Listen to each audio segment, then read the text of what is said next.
বানাবে কে? এজন্য অবসরে যখন কোনো কাজ থাকে না, বেশি বেশি ইস্তেগফার পড়া যাবে না? ইস্তেগফারের সাথে আঠার মতো লেগে থাকা যাবে না? আওয়াজ করে পড়েন আস্তাগফিরুল্লাহ। আরো জোরে পড়েন আস্তাগফিরুল্লাহ।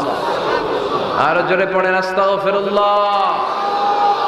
যাদের হৃদয়ে আছে আল্লাহর ভয়, তারা কভু পথ ভুলে যায় না।